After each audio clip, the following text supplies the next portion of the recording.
shouldn't have wasted my time coming down here. Norman makes these gestures regularly, and every time I fall for them.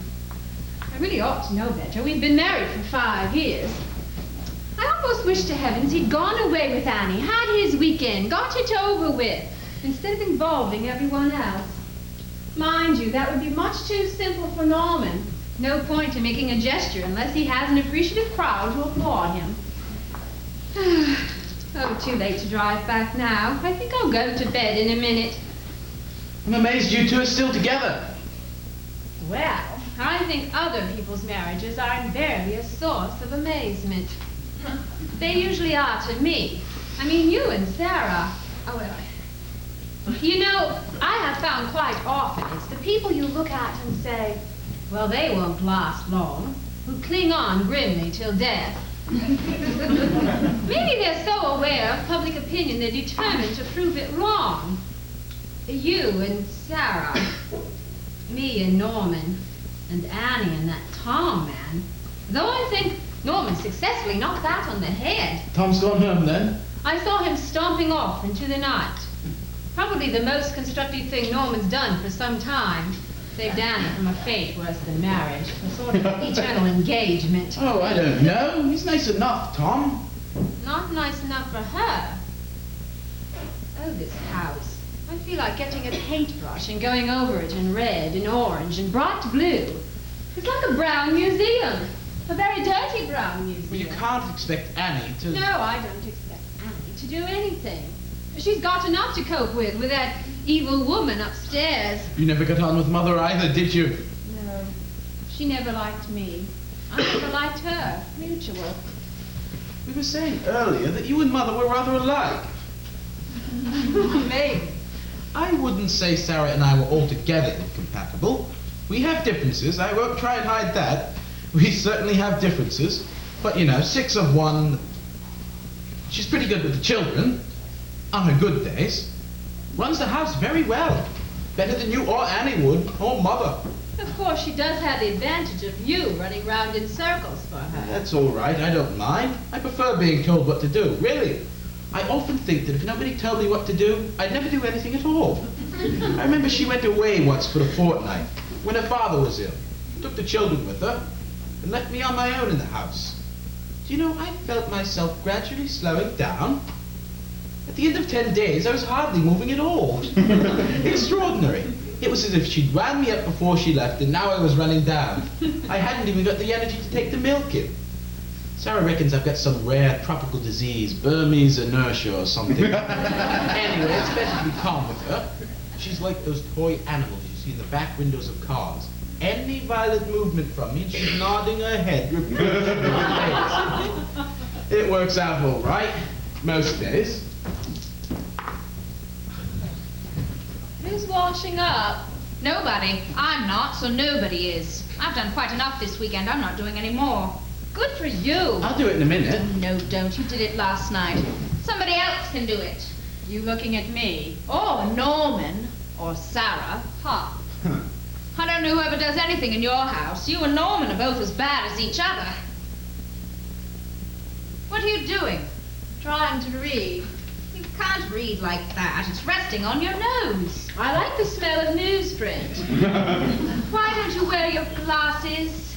I can manage, thank you. If you don't like glasses, you could get contact lenses. I tried them. They don't work. Of course they do. They weren't designed for people who share a house with Norman. Life with him is full of sudden, unexpected eye movements. They kept falling out. Where the hell did you get all these strips of magazines? They're Sarah's. I do beg her pardon. Tom's gone home. Yes. He'll be back tomorrow, I expect. I doubt it. Even he has a limit. Oh, he'll be back. It's not altogether our fault if he doesn't come back. What, after the way everyone's treated him? All right. I know I haven't been particularly nice either. But that was different. I don't know why I'm so mean to him sometimes. It's just when you're fond of someone, you worry what other people think of them. You want them to be something they're not capable of being. Which is very unfair on them, really. I mean, he's Tom, isn't he? That's one of the best things about him. He's always Tom. He never puts on an act for anybody. He never pretends. No, he's always Tom. You're right there. Well, it's better than living with an emotional Big Dipper like Norman. Depends on your taste, doesn't it? I know which I prefer. Then I should stick to it then if I were you. All right. I'm sorry. We have been through that. Norman caught me when I was very depressed. The tail end of that awful Christmas. He asked me at a time when I hardly knew what I was doing. There's no need to explain. He's always been an expert at timing, whatever else. He proposed to me in a crowded lift. It was total blackmail. He sounded so appealing, he won the sympathy of everyone around us. Had I been heartless enough to refuse him, they'd have probably dropped me down the lift shaft. I managed to stall him for 3 floors, and then the lift man said, "Sorry, folks, nobody gets out till the little lady says yes." I remember that was the first time I really felt like throttling Norman. It's very romantic. I proposed to Sarah just out there in the garden, you know. Yes, we know. Ruth and I watched you through the window. You didn't, did you? We weren't going to tell him. Oh, what's it matter now? Sarah was all wobbly and quivering and trying to make up her mind. And Ruth kept saying, "Say no, say no." Oh, thank you. I'll see to Mother in a minute. If it's not too tactless a question, how long is she going to remain like that? Oh, forever. Well, till she dies. That's what Dr. What's-his-name says. Wickham says there's no reason why she shouldn't last for years. Most of it's psychosomatic. Well, we knew that anyway. She just has no desire to get up. No reason to, so she doesn't. Sad, really. Her whole life was centered around men, wasn't it? When they lost interest in her, she lost interest in herself. Hope I never get like that. No danger, don't worry. Oh, well, yes. I know I'm not quite the femme fatale figure, but... I mean that, thank God, you can see a bit further than she ever could. That woman never had a thought in her head in her life. Look at her lying up there reading those dreadful books.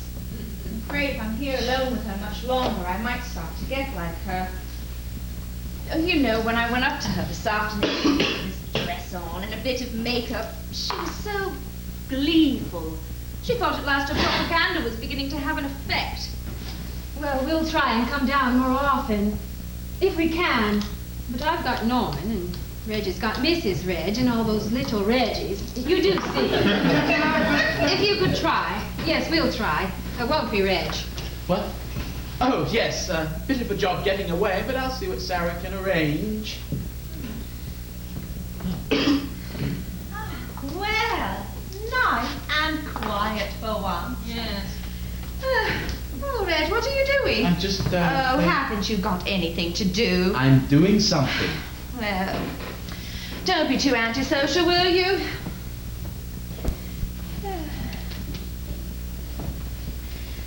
I've got Norman doing the washing up.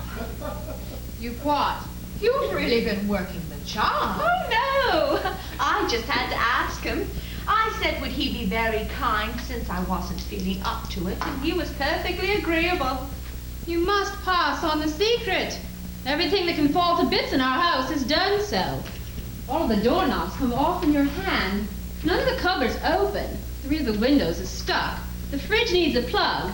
And on wet days, we have to climb out the front room window to go to work.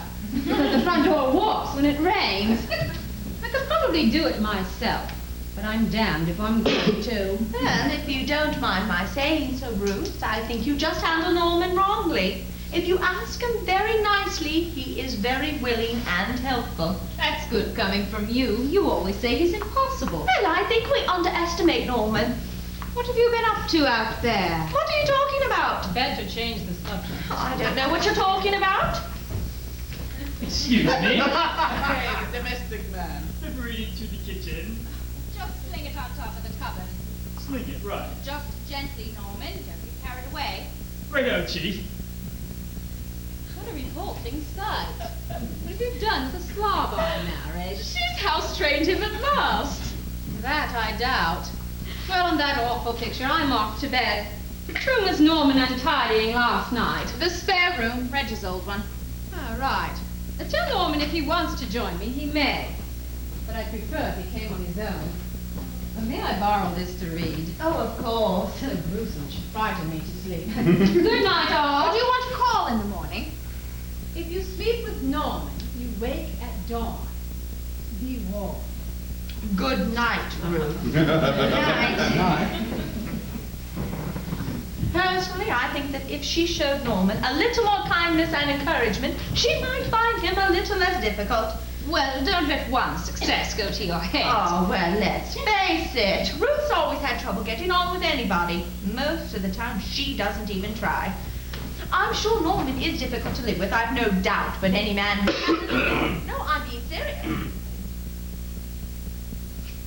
Good night. She did that deliberately. Well, I think I'll follow on then. Do you mind if I go in the bathroom first? Oh, no. Got to drive in the morning, get an early night. Oh, would you switch on the blanket, dear? Right. See you up there then. Okay. Night, Reg.